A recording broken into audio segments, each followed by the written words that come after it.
Hey guys, so it's not supposed to rain, but it looks like it's gonna, and I hear some thunder, but the hourly forecast says nothing, which is fine. We got a little bit of a sprinkle this morning, and it is kind of misty out, which means it is perfect weather for making biochar. Okay, so I got a new bathtub. Yeah, and I know it doesn't look real great. And they don't need to, because I'm gonna light it on fire. So last year, at the end of the season, I had planned to build a new one, had got some metal, did a very stupid thing. I'm not really proud of this at all. I don't know why it took me so long to figure it out. I guess because I've never seen sheets of aluminum as big as these. Like, they were 4x8 sheets of aluminum, 1/4 inch thick.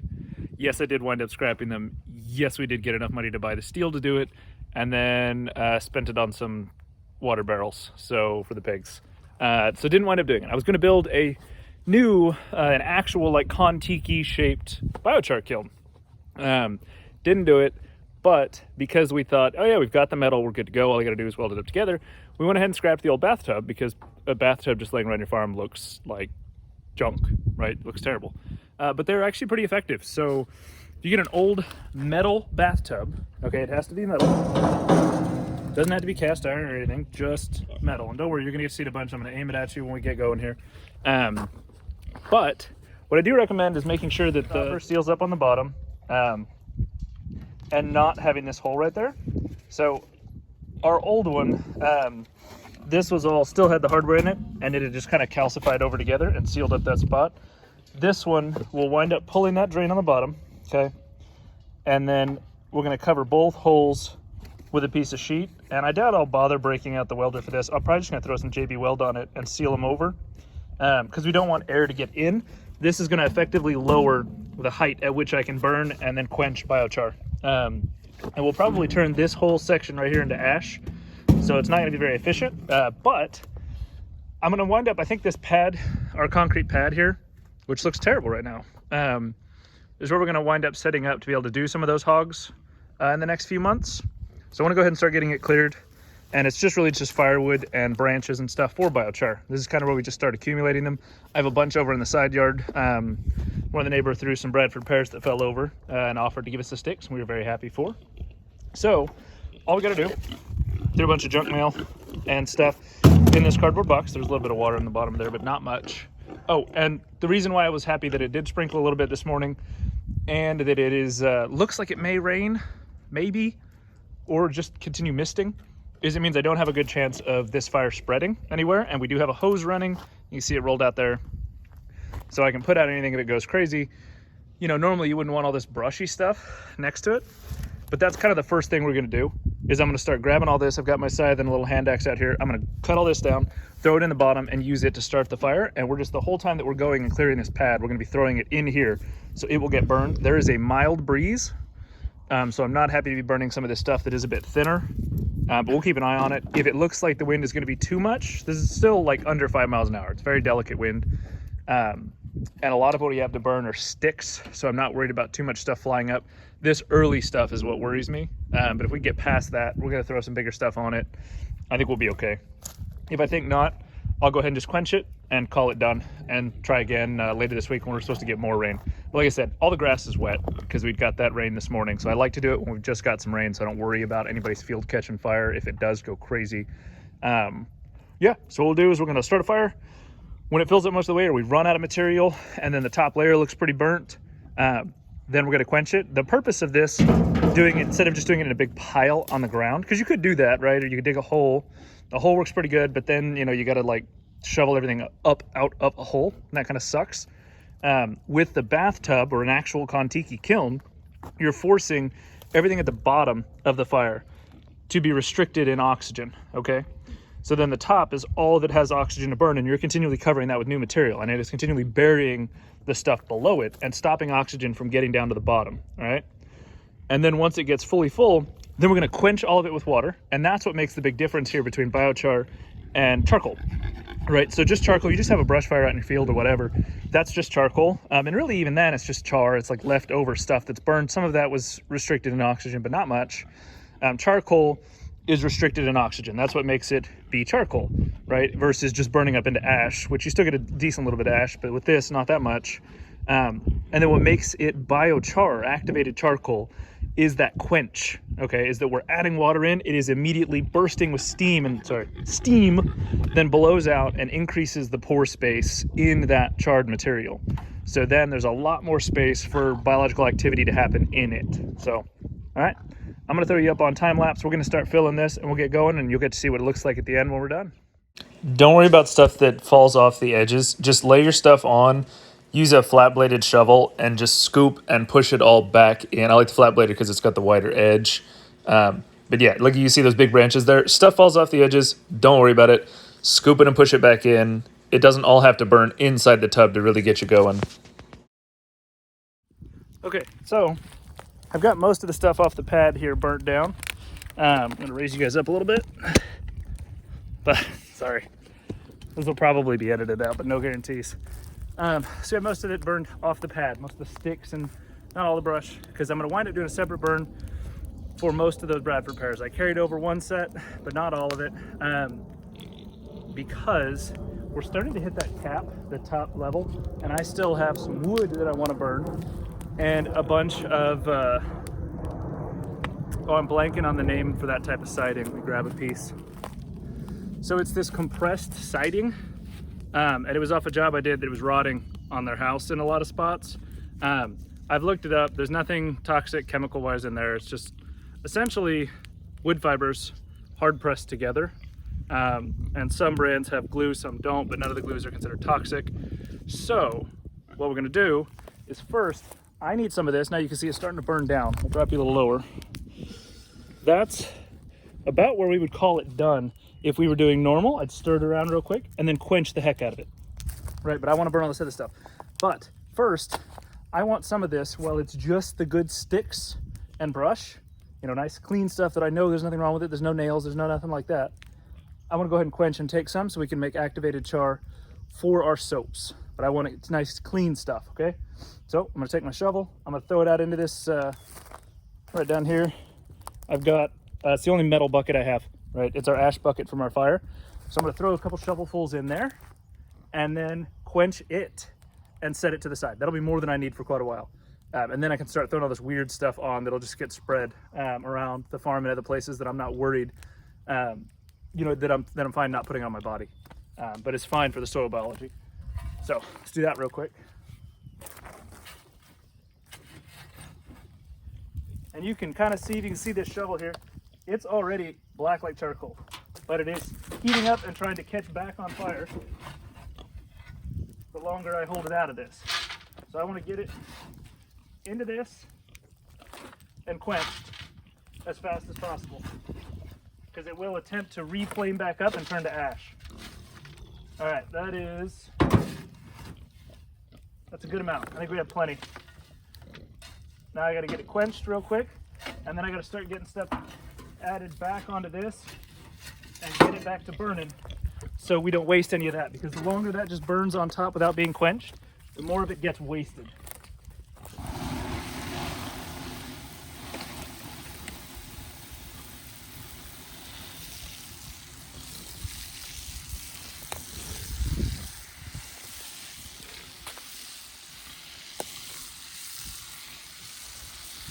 This takes a lot of water to get this stuff fully quenched out.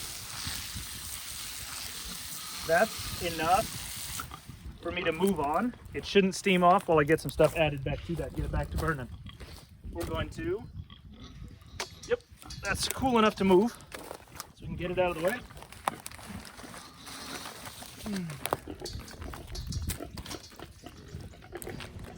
And you'll notice as I'm throwing stuff on here, so this wood is wood left over that has had most of the screws, not all of them, removed from 2 old chicken tractors that we had. Anything that's small wood like this, I'll often use for that. I don't really like throwing away and sending to the landfill anything that could be burned for biochar or burned in our wood stove. And so all wood products go to that kind of stuff. Or I've got some other wood projects this fall. But when making biochar, we want to use small diameter things, so nothing bigger than about 2 inches. So all of this wood is 2x2s or 1x2 furring strips. Anything bigger than that gets thrown over into the firewood pile. If you were making charcoal, you would want to use 2 inches and over, but you wouldn't burn it like we're doing here. you would get it going, and you would remove all oxygen and let it burn, finish burning out, charring in an oxygen-free environment. So often how that's done is burying it or lighting it inside a buried pile. I have no desire to try to dig and move around that much dirt without a tractor, so I'm not going to be making charcoal anytime soon, but I could use this as charcoal if I wanted to in our kiln. How fast that died down to nothing from being a nice big roaring flame. Should be hot enough that it'll just all of a sudden kick in and everything light up as we keep adding stuff.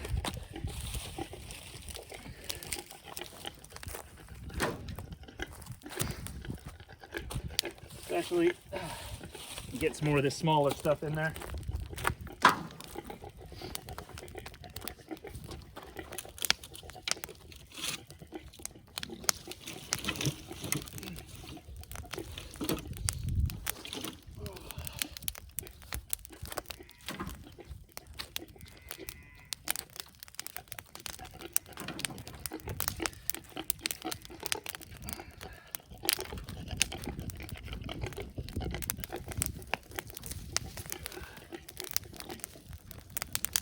Your toast is quite worked up. There we go.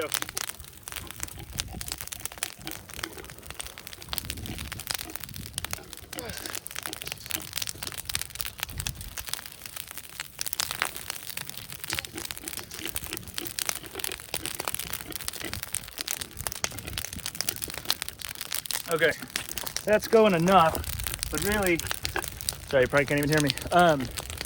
So that's going enough for me to kind of pause for a sec, but really while you're making this, you want to try to keep adding the entire time it's there, because any downtime that it has, you're just wasting all the char on top. It'll turn to ash. That's why as soon as we get it to that point, we want to go ahead and quench it real quick. Stop the burn all the way through the center. I'm going to add a little bit more water to this, but I think I can grab some off the top to show you here. So most of it looks like this. It is now soaking wet, mind you, so it needs to dry. So we'll spread it out, let it dry. But you can see it just breaks. It just shatters. There's even still kind of a nice little glassy sound. You can't hear over that. But yeah, and then anything that didn't fully char in that, because it didn't, let it run the full course and quench, but most of it should have charred, as small as that stuff is.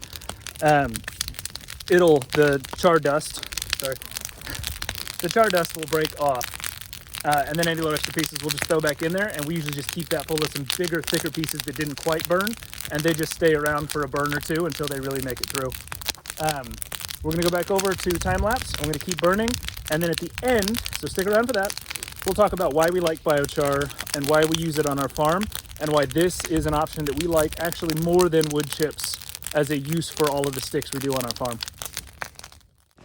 So I gotta say, I'm not surprised, because I would hate to tell you that I was surprised and you'd be like, oh, really, why? The masonite stuff, because it was so flat, it really did not like to burn as fast as, it still caught on fire, mind you, and if you just threw a piece in there kind of vertical, it burned totally fine. But because it was so flat, it kept smothering out and stopping itself from being able to burn as efficiently, like me being able to add as much. And I did overfill this way more than I normally do. Normally, I'll just go flush with the top and kind of call it good. But here we just kept going, and you'll be able to see right about here where this is really starting to die down, and there's only some amount of flames. The more yellow flames you have, that means the more material that is still burning and off-gassing. But when you're quenching, always quench around your burn kiln first, so that you make sure that if something blows up from all the steam, a little hot ember or something goes out, it's not going to catch the ground on fire outside of it. And then once you do that, start spraying down and just hit the entire thing as much as possible, and then just soak. Just stick the hose in a few spots and completely quench and fill it so that you see. This is why I like doing it at night, because you can see the glowing embers and you know where you've missed and where you haven't. But then try to fill the tub with water. All right, so I screwed up. Apparently I did not fully quench it. First off, all of this brown stuff here shouldn't be there, but you can see how this is all sunk down, okay? This was super nice and heaped. You can see the ash. I'm gonna quench it and show you guys, finish quenching it. And then I gotta feed these pigs, because they're gonna lose their minds if I don't. All right. Okay, so we have these guys fed. so they'll leave us alone now. So this is our Xth batch. I'll just drop that down there because I'll look back in all my notes. And first time we've had this happen. Our old tub, like I said, the bottom was sealed up pretty good. This one, not really sealed up. You see it still has the PVC pipe thing, which is amazing. It didn't fully melt off. But that drain leaked at some point last night. And so it caught back on fire. Probably should have come back out and checked on it, but normally we soak it so well that I'm not worried. This is what I like to do. I like to flood it so that then, and that's still hot, very warm. I like to flood it, and so I'll fill it, and that's why I don't like burning over the peak, is what I think happened is that a section on top must have just not, it was higher than that level, and then when the water drained out, that heat just dissipated and burned a tunnel back through, and so rekindled a lot of it. These big logs didn't help. That I told you I don't normally throw big ones in there, but sometimes I'll throw in ends and I'll just char them, and we'll just keep adding them back because that's about half of what it was. You can see here, like that's, but there you go, that end's just all flaked off, so that's all charred. That's fine, but these sections here aren't, and the center of it isn't. So we'll let it, it'll just keep getting added back. But I think that may have also had something to do with it. But I'll seal that bottom. I've got to run in for deliveries today. So I'll grab some JB Weld, seal out around that drain, and then see if I've got a piece of scrap metal laying around that I can seal that off and JB Weld it over too. That one didn't cause me as many problems as I thought, but it did stop me from filling water the rest of the way up, which is where I thought I was covered, and apparently I wasn't. There's not enough quench. But, so you can see here, and this, anytime I do a batch with weird stuff like we did last night, okay? So we burned the that siding. We burned some scrap wood that had nails and screws. You can see here's a nail, or a screw, I mean, sorry. I did just see a nail a second ago. So I will go through and attempt to pull all these out, and I'll run a magnet through it and try to catch pretty well all of them. But when we do this, and I think I saw a piece of hardware a minute ago, but I stirred this all up as I was filling it this time to make sure nothing got funky. But you see there, that broke cleanly. This is thoroughly charred, most of these pieces, but this is about as big as I would normally go. That's about an inch. You can go up to 2 inches, but then we start running into issues where it doesn't fully char. I noticed all these little pieces from the paint. That's a concern. So anytime I do weird stuff, like that siding, or boards that potentially have some nails or screws that got missed, we'll take that, and that'll just go up to the front. I don't know why that's not wanting to focus. That'll go up in the front where we don't really graze anymore, and we just leave for our wildlife area. So we can still sequester carbon up there, while not being concerned that if there is something in that paint, or if I miss a couple of nails or screws, then it's not an issue for the livestock. But we still get that, all of that stuff that would have just been wood chips or something like that, that would decay in a year, would be burnt down, or like that siding, it would go to a landfill, is now trapped as carbon for 2,000 plus years. That's what we were referring to when I said, stick around for the end, we'll tell you why I like this better than wood chips. We produce a lot of coppice, and then a lot of sticks because of that coppice. And this is our favorite way to use it. We do chip some, and we use it for the gardens and things like that, or in front of gates. But my favorite way to use wood chips or anything else that is just going to biodegrade within 1 to 2 years. Any of that short-term stuff. If it's bigger, then inoculate it for mushrooms, get some food out of it. But in that, you're looking at so anything smaller than 2 inches, I like to do this or wood chips, okay? 2 inches to about 4 to 5 inches, firewood. Anything above that I think is of a good species or is green, we'll use for mushrooms. Anything, yeah, there you go. So that's usually how I break that stuff down and organize that out. But this smaller stuff that could be wood chips or could be biochar, I do as little as wood chips as possible because there's usually tree trimmers going around and I can pick up wood chips from them for free. Not a big deal. Whereas I don't produce as many sticks as I would like for the massive amount of wood chips I would love to be able to utilize here. Or I can pick some up from our neighbor that's got a produce farm. They can do wood chips. So all that stuff that's already wood chips that somebody else used a machine to do, like why not take advantage of that? Take my stuff that I pulled down within 1 to 2 growing seasons in the course of our coppice stuff. That's all it is. So that is carbon that was directly pulled down that season or the season before, okay? And then turn it into biochar, and charcoal will sequester that carbon for 2,000 plus years, right? So I could turn that into wood chips. That's gonna compost out. With how active our soil is, it composts out and turns to just pretty much nothing, just back into soil, with most of it being gone in 1 year. At max 10 years, all that carbon is gone or kind of sort of sequestered in the soil. You know, it's pretty good. You are building the soil level, but as long as in the garden, you're turning it over. So that stuff does break down. Out in the field, like we're building that soil, and so the soil needs some of that, right? Like I'm not saying all of it needs to go to biochar, because you can't go over 10%, but 10% of your top 6 inches is a lot of biochar, okay? So like we'd have to make a ton for it to really make that big of an impact. Ginger could go to the other side of the trough, but instead she's nosing in between everybody. So with this, I can take that carbon, pull it down in 1 year, and convert it into a stable form of carbon that will last in the soil for 2,000 plus years and create tons of amazing benefits for the microbiology in our soil, right? This creates a stable form of carbon for them to exist in and grow through. Whereas, you know, they get that short-term carbon that's a boost in the soil for a little while, as we're building those deeper layers, right? Like you get a bunch of carbon, only some of it gets to sequester for long periods of time, a couple hundred years.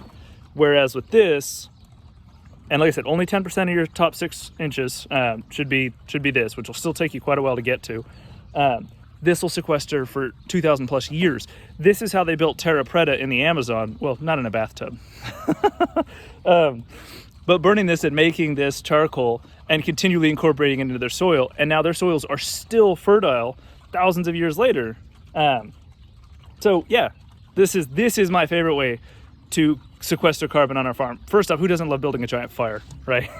But I know that this carbon that I did through my actions of making that coppice and pollard system is now going to be a source of carbon pulled from the atmosphere and sequestered for 2,000 years. How's that not an amazing feeling? To know that you actually, it's not like, oh, I took all these branches, you know, from everywhere else I got, which we do still do, to do this with it. Like we get any branch, like tree trimming, stuff like that. If I do a job where I have to cut branches down, I bring those back too. Back when I used to work as a landscaper, I brought truckloads of it home to be able to burn for this. But when you get to do it from wood that you've grown as a coppiced tree that you cut down and it grew back, and every year you get to do that with, that's such an amazing feeling. So we're gonna wrap that out. That's why I love using biochar on our farm. Building that carbon, building that soil biology, and trapping that carbon directly from the air within 1 to 2 seasons growth every year. I get to do that. So thank you guys for watching. Thank you to our Patreon supporters, Hunter and Ashley Raymond. Your support is super, super appreciated.